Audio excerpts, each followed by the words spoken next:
Are there words to that song? Sure are. Could you sing them for me? Sure. Farewell to Nova Scotia, the sea-bound coast. Let your mountains dark and dreary be. For when I'm far away on the briny ocean tossed, will you never heave a sigh and a wish for me? And that's how she found it, in a small fishing cove off Nova Scotia's eastern shore. That simple melody, so beautifully rendered by a fisherman in 1933, would take another 30 years to be rediscovered and finally recorded by Catherine McKinnon on the TV program Sing Along Jubilee.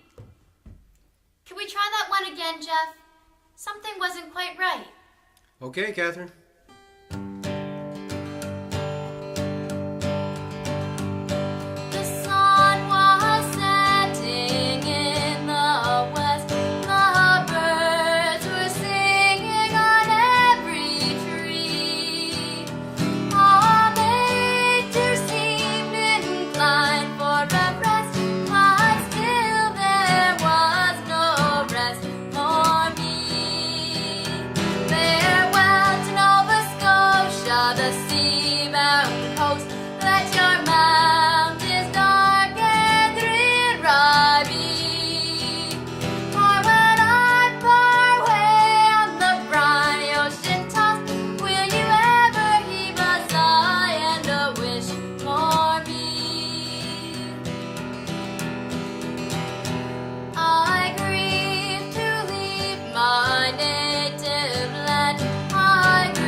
On the show.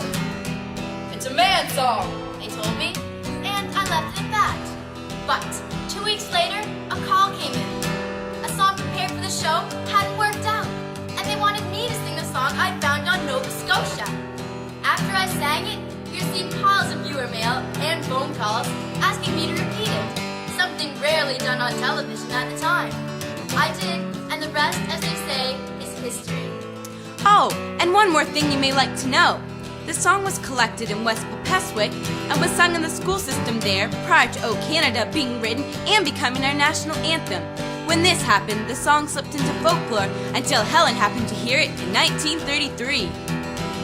Originally a Scottish folk song, the Nova Scotia song, it has traveled as far away as Australia, but no one identifies with it more than those living along Nova Scotia's coastline. It is sung wherever Nova Scotians meet, from Halifax to Hong Kong.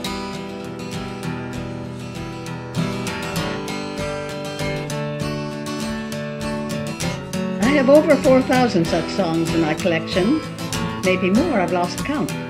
They come from the fishing villages, lumber camps, from the mines and from the home. And all of them reflect the peoples of this province and, as a matter of fact, all of the Maritimes. Farewell to Nova Scotia, the sea